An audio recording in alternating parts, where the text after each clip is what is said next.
नमस्कार बच्चों, मैं जितेंद्र कुमार शर्मा और मेरे साथ आप पढ़ रहे हैं कक्षा 10 के लिए हमारी पाठ्य पुस्तक भारतीय संस्कृति और विरासत। बच्चों, अगर भारतीय संस्कृति और विरासत जो हमारी पुस्तक है उसके तीसरे अध्याय की हम बात करें, जिसमें कि हमने समाज को लेकर के उसकी संरचना को समझा, जहां हमने भारतीय समाज को देखा और राजस्थानी समाज को देखा, सामंतवादी प्रथा को देखा और कई सारे अनेक सारे जो पहलू थे वैदिक काल से लेकर के वर्तमान परिदृश्य तक, उन सभी पहलुओं को हमने टच किया था। आज हम शुरू करेंगे हमारा इसी चैप्टर का यानी सामाजिक संरचना अध्याय 3 का भाग संख्या 3, जिसमें हम हमारे पाठांत प्रश्नों को हल करने की कोशिश करेंगे। और मैं उम्मीद करता हूं कि अगर आपने पहला पार्ट और दूसरा पार्ट अच्छे से देखा, अच्छे से स्टडी की, उन सब चीजों को समझा है, उन सभी बिंदुओं को नोट डाउन किया था जो इंपॉर्टेंट फैक्ट थे हमारे एग्जाम्स के, तो ये सारे प्रश्न आपको बड़े इजी लगेंगे। तो चलिए शुरू करते हैं पहले प्रश्न के साथ में।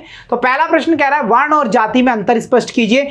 याद करो हमारा पहला पोर्शन, पहला भाग, जहां हमने ये देखा था वर्ण व्यवस्था क्या है और जाति व्यवस्था क्या है। तो इस प्रश्न की अप्रोच क्या है, सीधा सीधा कह रहा है भाई तुम्हें ये बताना वर्ण व्यवस्था क्या होती है और जाति व्यवस्था क्या होती है, बस यही तो अंतर हो जाएगा क्लियर। तो हम यहाँ सीधा सीधा लिखेंगे कि वर्ण व्यवस्था की उत्पत्ति कर्म विभाजन के आधार पर हुई। इस सिद्धांत को स्पष्ट प्रतिपादन भागवत गीता में हुआ है, जिसके अंतर्गत 4 वर्ण आते हैं, उन सबको मेंशन करेंगे। और इनकी जो आधार, इनका विभाजन का जो मूल आधार बनाया गया वो वृत्तियों को बनाया गया है, जीवन निर्वाह के तरीकों को बनाया गया है। तो ये तो हो गया हमारा वर्ण व्यवस्था। अब जाति शब्द की उत्पत्ति संस्कृत की जन धातु से हो रही है, एक विशेष प्रकार के लोगों का समूह हो गया। धीरे धीरे हम ये देखते हैं कि इसमें कुछ कुरीति आती गई और ये क्या कर रही है, एक कह रही है कि स्पेशल वर्ग को इंगित कर लेती है और ये कर्म का आधार न होकर के जन्म का आधार ही जाति बन जाती है। तो इस प्रकार से हम इस पूरे प्रश्न के अप्रोच को पकड़ेंगे और आंसर लिख देंगे। बड़ा आसान तरीके से लिखा गया ना, क्योंकि हमने इन दोनों टॉपिक्स को समझा है, वर्ण व्यवस्था क्या है और जाति व्यवस्था क्या है।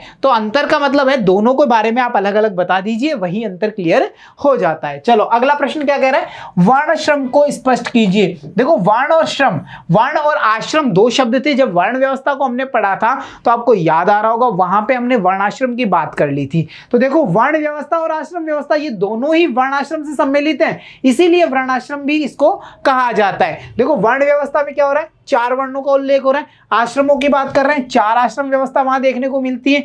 चाहे कोई भी वर्ण हो, आश्रम व्यवस्था क्या कर रही है, हर वर्ण को रिलेट कर रही है। तो हमने इसको संयुक्त रूप से जब चैप्टर को पढ़ा था तो क्या कहा था, वर्णाश्रम कहा था। तो ये सीधी सी डेफिनेशन एज हमारे बुक के अकॉर्डिंग हम ऐसे कैसे इसको राइट कर देंगे, ठीक है। चलिए इसके बाद में अगला प्रश्न क्या कह रहा है, जाति व्यवस्था के विकास के कारण लिखिए। अगर जाति व्यवस्था के विकास की बात कर रहे हो ना, तो तुम्हें वो चारों आधार पता होना चाहिए। कौन कौन से, जातिगत आधार, व्यवसायिक आधार, सांप्रदायिक आधार और स्थानीय आधार। ये चारों के चारों वो कारण हैं जो जाति प्रथा को विकसित करते हैं। और टॉपिक में हमने देख लिया था। इसके बाद में ये बात अलग है कि हटन महोदय क्या वो 3 सिद्धांत वाली बात हो रहेगी, वो यहां हमें मेंशन नहीं करनी, क्योंकि प्रश्न की अप्रोच केवल इतनी ही है कि जाति व्यवस्था के विकास के कौन कौन से कारण हैं। तो हमने ये चारों के चारों कारण यहां मेंशन कर दिए। हो जाएगा इतना। चलो अगला प्रश्न कह रहा है पुरुषार्थ क्या है, सबसे अच्छा है। सीधी सी बात, कहां से स्टार्ट करोगे, सुखों के 2 प्रकार, जीवन में सुख के 2 प्रकार है भाई, भौतिक और आध्यात्मिक कर दोगे। भौतिक सुख के बारे में बता दोगे,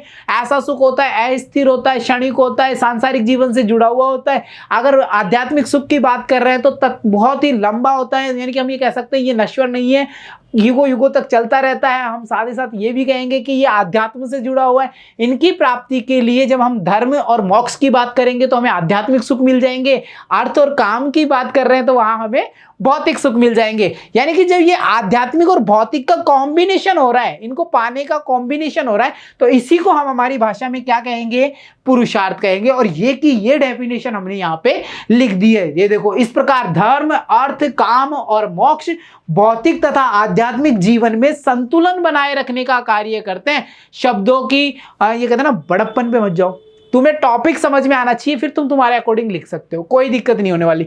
बात यही आनी चाहिए कि कहना क्या चाहते हो। अरे भाई कहना ये चाहते हैं कि धर्म, अर्थ, काम, मोक्ष के द्वारा भौतिक और आध्यात्मिक सुखों को प्राप्त कर लिया जाता है, और यही चीज क्या कहलाएगी, यही चीज हमारी पुरुषार्थ कहलाएगी। ठीक है, कर दोगे मेंशन। चलो इसके बाद में अगला प्रश्न क्या कह रहा है, भारतीय समाज में पुरुषार्थों का महत्व बताइए। वो का वही बात यहां फिर रिपीट कर दी कि भाई क्यों चाहिए पुरुषार्थ में। पहला तो ये भौतिक और आध्यात्मिक सुखों का संतुलन बनाना है तो चाहिएंगे। दूसरी चीज ये है कि मनुष्य का सर्वांगीण विकास पुरुषार्थों के माध्यम से ही होता है। भाई उसके सारे अंगों का विकास हो जाता है, सर्वांगीण विकास हो जाता है। क्यों हो जाता है, उसके सामाजिक पहलू का विकास भी होगा, आध्यात्मिक पहलू का विकास होगा। सर आध्यात्मिक का कैसे होगा? अरे भाई वो धर्म करेगा मोक्ष की प्राप्ति के लिए, जब मोक्ष पुरुषार्थ का उपयोग करेगा तो क्या होगा, तो उसके आध्यात्मिकता का विकास होगा। भौतिक सुखों का भी हो रहा है और आध्यात्मिक सुखों का भी हो रहा है। साथ ही साथ देखिए पुरुषार्थ से मानव के व्यक्तित्व का सम्यक विकास होता ही है, साथ ही समाज का भी जो विकास है वो कैसा होता है, उत्कर्ष होता है। इसीलिए मनुष्य के चारों कर्मों को चतुर्वर्ग भी कहा जाता है और इसी चीज को हम कह सकते हैं कि भारतीय समाज में पुरुषार्थों का यही महत्व है कि मनुष्य का सर्वांगीण विकास होगा, समाज का उत्कर्ष विकास हो जाता है। अगला प्रश्न क्या अप्रोच कर रहा है कि भारतीय समाज के प्रमुख रीति रिवाजों का वर्णन करो। और तुम्हें पूरे डेफिनेशन नहीं लिखनी है, सारे को मत लिखने लग जाना कि तिलक लगाने से मतलब ये होता है कि ऐसे श्रद्धा आती है, वैज्ञानिक फैक्ट ही आता है, कुछ भी नहीं, केवल उनके नाम मेंशन कर दोगे। क्या क्या मेंशन करोगे? फॉर एग्जांपल यहां देख लो, व्रत रखना कर दिया यानी उपवास करना, पैर छूना, तिलक लगाना, हाथ जोड़कर नमस्कार करना, एक गोत्र में विवाह का निषेध होना, जमीन पर बैठ करके भोजन, कौन सा आसन हो गया ये, सुखासन है ना, याद है ना, सूर्य को जल चढ़ाना, तुलसी के पौधे की पूजा करना, बस इतना ही अप्रोच है, इससे ज्यादा लिखने की जरूरत भी नहीं है वहां पे, ठीक है, इतना ही प्रश्न की डिमांड है यहाँ पे, ठीक। अगला प्रश्न क्या कह रहा है, परिवार की अवधारणा को स्पष्ट कीजिए। सीधी सीधी बात है, शिशु की पहली प्रथम पाठशाला है, समाज का उत्थान यहीं से शुरू होता है, बच्चे को सारा ज्ञान यहीं से ही मिलता है, जहां पति पत्नी भाई बहन माता पिता पुत्र पुत्री सारे साथ में रहते हैं, परिवार कह दिया जाता है। और अगर तुम चाहो ना तो यहाँ पे मैडम जी वाली डेफिनेशन भी जो संयुक्त परिवार के लिए आई थी वो वाली भी मेंशन कर सकते हो, कोई इशू वाली बात नहीं है। तो देखो एक बार देख लेते हैं कैसे लिखेंगे शब्दों में। परिवार ही शिशु की प्रथम पाठशाला है, बच्चे का विकास उसके परिवार से ही संभव होता है, इसीलिए भारतीय व राजस्थानी समाज में परिवार को महत्व दिया गया है। इस पारिवारिक संगठन के अंतर्गत माता पिता पति पत्नी भाई बहन तथा पुत्र पुत्री आते हैं। तो यहाँ पे देखो शब्दों का जाल आ गया, पर घबराने की जरूरत नहीं, तुम समझा करो इस चीज को कि लिखना क्या है, तुम्हें यह पता होना चाहिए प्रश्न की अप्रोच क्या है। अब परिवार की अवधारणा देखते ही लोग तो घबराते हैं, परिवार की अवधारणा में लिखूंगा क्या, क्या होती है अवधारणा, कि भाई परिवार से तुम समझते क्या हो, परिवार नामक जो संस्था है उसका मतलब क्या है, ठीक है। शिशु की प्रथम पाठशाला पे शुरू करोगे और कौन कौन रहता है वहां पे खत्म कर दोगे, बस यही अवधारणा होती है। 16 संस्कारों के नाम बिल्कुल नेम टू नेम याद रहने चाहिए भाई, गर्भाधान पुंस्यवन सीमोन्तोन्नयन जातकर्म नामकरण निष्क्रमण, उसके बाद में अन्नप्राशन चूड़ाकर्म विद्यारंभ कर्णवेद उपनयन वेदारंभ केशांतक समावर्तन विवाह और अंत्येष्टि, सबसे लास्ट अंत्येष्टि, काम खत्म। तो यहां तक कि ये 16 के 16 जो संस्कार है वो तुम्हें बिल्कुल अच्छे से याद होंगे, है ना। इनमें से 4 पूछ सकता है, 5 पूछ सकता है, कोई मेरे जैसा हो भाई चेक कर लूं चलो 16 ही पूछ लेता हूं, तो कुछ भी पूछ सकता है, तुम्हें 16 के 16 याद रखने, और अगर सीक्वेंसली रखो तो बहुत ही बढ़िया, है ना। चलो इसके बाद में अगला प्रश्न क्या कह रहा है, रहन सहन व्यवस्था की विवेचना कीजिए। यहां तुम वो सारा कुछ लिख दोगे। क्या विवेचना का मतलब होता है विस्तार से वर्णन करना है, उसको अच्छे से समझाना है, मुझे समझ में नहीं आ रहा तुम बताओ भाई क्या होता है रहन सहन। तो यहां पे तुम क्या करोगे, राजस्थानी समाज का जो रहन सहन जलवायु से प्रभावित होता है वो वे वाली बात, खान पान वेशभूषा में जो विविधता है वो वाली बात, पहनावा आभूषण प्रतिष्ठा के घोतक थे वो वाली बात, प्राकृतिक भोजन वाली बात जिसमें कंद मूल फल मांस वगैरह आ रहा है वो सब, और उसके अलावा तुम अगर पूर्व भोजन की बात करोगे, मध्यकाल की बात करोगे, वो सारी चीजें तुम्हें यहां पर मेंशन करनी होंगी। हो जाएगा इतना काम बिल्कुल आसानी से, क्योंकि ये तो बहुत आसान बात थी जब हमने देखा था। अगला प्रश्न कह रहा है राजस्थान में परिवार की विशेषता बताइए। देखो राजस्थान में पहली विशेषता क्या थी कि पितृसत्तात्मक होते थे। दूसरी बात ये थी कि वयोवृद्ध व्यक्ति ही मुखिया माना जाता था, सब प्रेम का व्यवहार करेंगे, पुत्र पिता की आज्ञा का पालन करता था। ब्राह्मण ग्रंथों में परिवार को कुल भी कहा गया है। परिवार समस्त सामाजिक संगठन में पारिवारिक सर्वाधिक व्यापक और महत्वपूर्ण संस्था मानी गई है। यानी ये जो पूरी समाज में जितनी भी संस्थाएं होंगी उनमें सबसे श्रेष्ठ कौन सी संस्था है, परिवार श्रेष्ठ माने गए। क्लियर।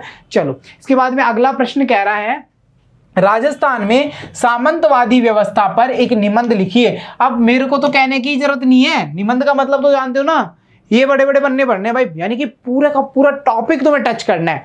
आज सामंतवादी व्यवस्था क्यों बनी, नीड, ठीक है, कैसे स्टेबल हो रही है, ठीक है, उसका विकास, उसके बाद में इसमें क्या क्या टर्म्स देख रहे हैं, नियम कायदे कानून, क्या क्या कार्य करने होंगे, कौन कौन से टैक्सेस देने होंगे, वो सारी चीजें तुम यहां पे मेंशन करोगे तभी तुम्हारा ये निबंध पूरा होगा। फॉर एग्जांपल राजपूत शासन काल में राजस्थान में सामंतवादी प्रथा का महत्वपूर्ण स्थान था, क्योंकि राजपूत क्या करते थे, अपने कुल कुटुंब संबंधियों बंधुओं को अपना सामंत बनाते थे, कुछ जागीर दे करके, किस लिए, राज्य की सुरक्षा के लिए, राज्य की व्यवस्था के लिए, ये सारी चीज मेंशन करनी है। और उसके बाद में हम ये भी लिखेंगे यहाँ पे कि इसमें क्या होता था कि आगे के लिए कुछ टर्म्स बनाए जाते थे, जैसे उत्तराधिकारी बैठेगा जागीर का नया तो वो कई सारे टैक्सेस देगा, रेख हम तुमसे लेंगे। हम रेख भी दो प्रकार से लेंगे, राठौड़ हैं जो चाहे बीकानेर जोधपुर मारवाड़ की हम बात कर रहे हैं तो वहां के राठौड़ रेख कैसे लेंगे, तुम सैनिक सेवा भी दोगे उसके बाद भी हम रेख लेंगे। और अगर रेख कर की बात कर रहे हो दूसरे टाइप्स की तो वो क्यों लिया जा रहा है, जितनी जागीर तुम्हें हम दे रहे हैं ना उसका एक एस्टीमेट बनाएंगे हम कि भाई इतना तो तुम्हें टैक्स देना ही होगा, इतना तो रेख कर देना होगा। उत्तराधिकार चुना है तो तलवार बंदाई दे देना, ठीक है। और इसके अलावा हम तुम्हें कुछ उपाधियां भी देंगे, जैसे हम कह रहे हैं कि भाई तुम्हें हम लवाजमा भी देंगे, ये सब चीजें वहां पे मेंशन करोगे। हाँ तुम्हारे कुछ कर्तव्य होंगे सामंतो, वो कौन कौन से होंगे वो सारी चीजें तुम यहाँ पे मेंशन करोगे कि भाई उनके कौन कौन से कर्तव्य थे। चारों टाइप्स ऑफ कर्तव्य है, जैसे वो राजघराने की जो महिलाएं उनकी भ्रमण की वो करना, पुत्र पुत्रियों के अपने विवाह की जो पुत्र पुत्रियां हैं उनके विवाह की जो सूचना है वो तुम सब दोगे, सुरक्षा प्रदान कराओगे, वो सब चीजें हम यहाँ पे मेंशन कर सकते हैं। तो डियर स्टूडेंट देखा आपने 11 नंबर ऑफ क्वेश्चंस हमने यहाँ पे सॉल्व किए हैं जो पाठांत प्रश्न थे, यानी पाठ को पूरा करने के बाद में ये सारे प्रश्न हमारे सामने आए हैं।